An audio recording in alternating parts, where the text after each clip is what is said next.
In the face of the declining health of the country's workforce due to the expensive healthcare system, the government of Ghana in 2003 introduced the National Health Insurance Scheme to provide basic care to the ordinary Ghanaian for free once he or she is registered under the scheme. This saw the phasing out of the cash and carry system, under which patients were asked to pay the full cost of treatment. Those who could not afford were left to their own fate to fall on traditional herbal drugs or die.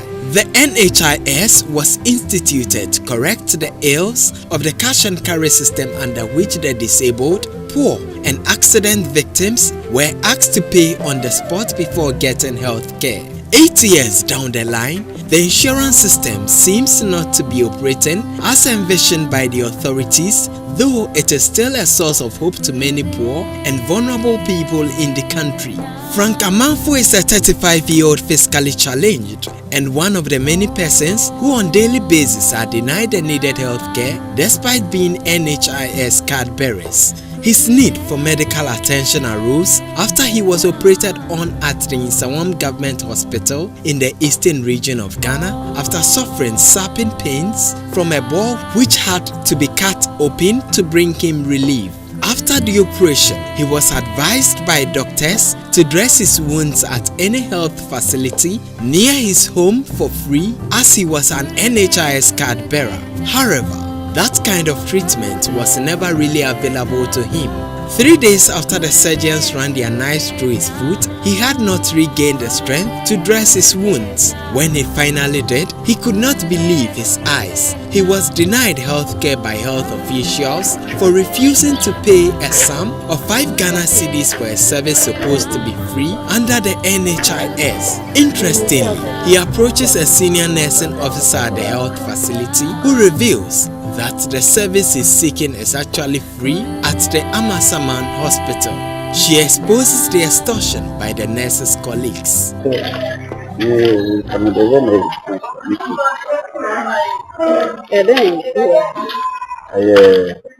I didn't quite a boy. Consumna, a more coach, oh,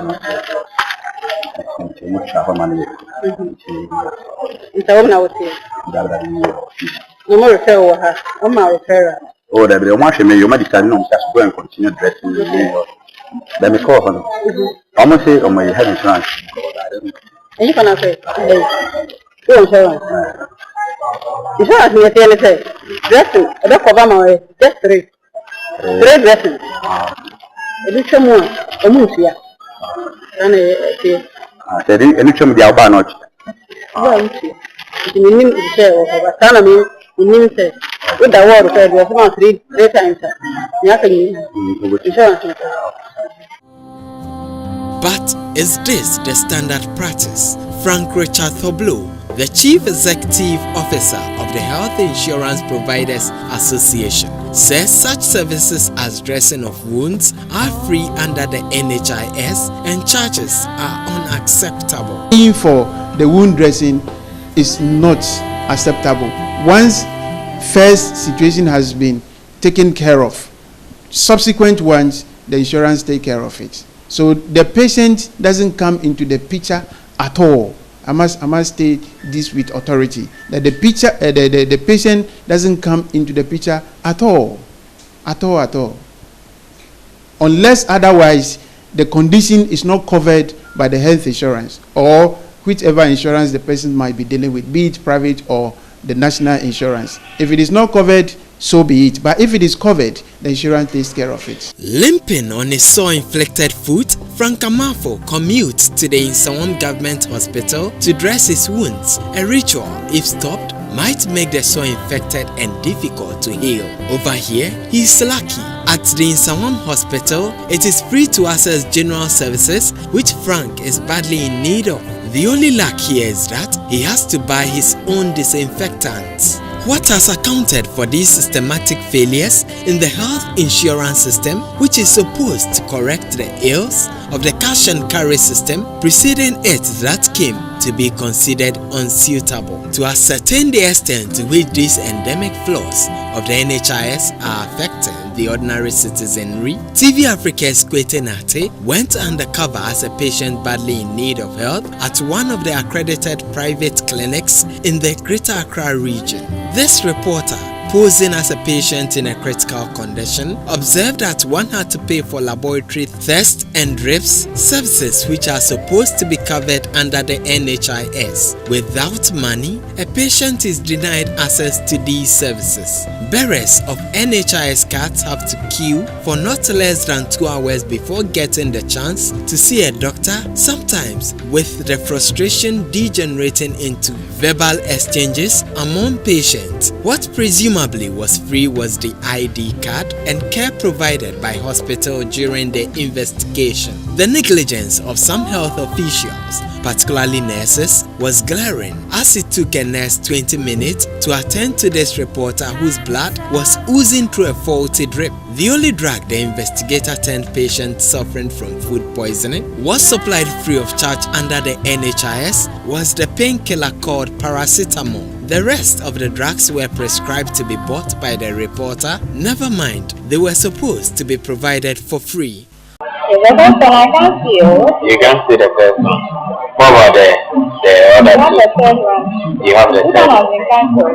Okay. We have this one. Okay. How much is the cost?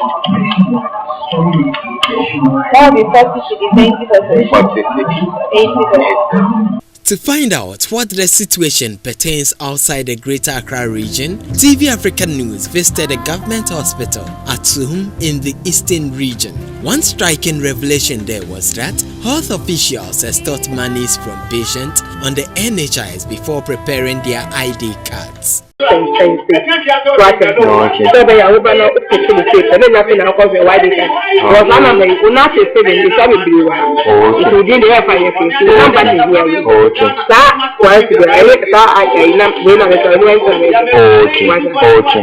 Deputy Minister of Youth and Sports, Omani Boama, contends, in spite of the overwhelming evidence that government has invested over 550 million cedis to improve the scheme. The figures from the National Health Insurance Authority, as we have them, the expenditure that we incurred at the end of the year 2011, and that has to do with 550 million Ghana cedis, which is way above the preceding years. This assertion is buttressed by a registration and renewal officer of the NHIS, Cyril Atipo, who insists the scheme is working perfectly and boasts the NHIS card is the first in most doctors' request before taking care of patients. A lot of people ran in to register, and you could see the anxiety and they really need it because it's working. Because anybody that comes to attend to the health facility, the nurses and the doctors, the first question they ask them is whether they have the insurance. It is worthy of note that for most health insurance scheme subscribers, the scheme is a brilliant project being poorly implemented, with the quality of service having been lowered to unacceptable standards. The problem is the coverage area regarding the drugs, because it is like the body is supposed to be taken off the ordinary Ghanaian when he attends hospital. But then, when you go through the processes and then you have to take a drug from the pharmacies, those areas, those drugs that are supposed to have taken off your trouble, your body, your pain, are the ones they say are not covered by NHS. Me baha referral, me baha once, paracetamol kra me nyebi. Ye trade road 3 mami, me nyebi mubi me call outside na me call to any sika. Even though I have the NHIS. We say me wo ye no me baha no. We ye admitting ye trade road 2 mine when we're in the ward. Ye nya 1 pay. 1 ye coaching ya na ye pay back no. Oh, ye bona ebi o edru bebi a ukọ uba ha edru ni o mbema wa omusi edru no ema baako ebi ni ko we wo koji ebi o be ko ha no so nkonya wo ho Those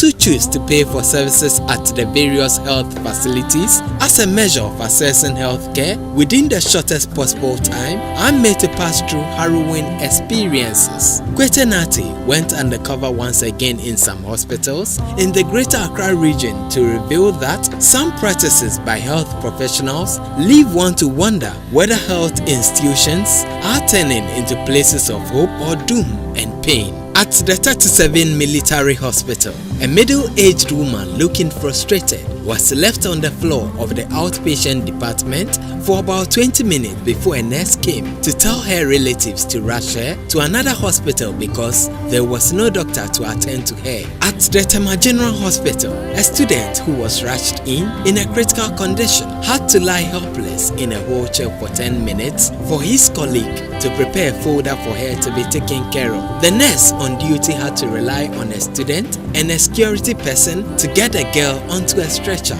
Though what could have happened during the time wasted can be anyone's guess, a young girl whose name was given as Mary Tete, who was in need of blood, had to chase health officials for about 30 minutes to enable her replace blood. The registrar of the Medical and Dental Council, Dr. Elikwesi Atipui, who is of the view that there has been an increase in cases of negligence, attributes the challenge to inability of health practitioners to effectively apply skills acquired or systems failure in health care. There had been an increase in reported cases. Per our statistics currently, there had been an increase in reported cases of professional negligence. And we could attribute this to two. That because the Ghanaian is becoming more discerning, and I think that some information had also gone out to the public with respect to the functions and mandate of the Medical and Dental Council, and therefore people really now know where to go and seek redress. The Medical and Dental Council has the capacity to really deal with cases of professional negligence reported. In the case of Emmanuel Tekute, he visited a private health center to seek remedy for a diarrhea he was suffering from, but that visit led to his permanent paralysis. In the course of treatment, an injection administered by a nurse at the facility on him allegedly perforated a vein on his right leg. For the past 2 years, Tekute has been pinned to his bed, losing his job and livelihood as an aluminium bender. Mr. Tekute has not been able to press charges against the health facility because he is unable to raise money to hire an attorney to fight his cause for him. His case is just a fragment of the everyday trauma patients go through.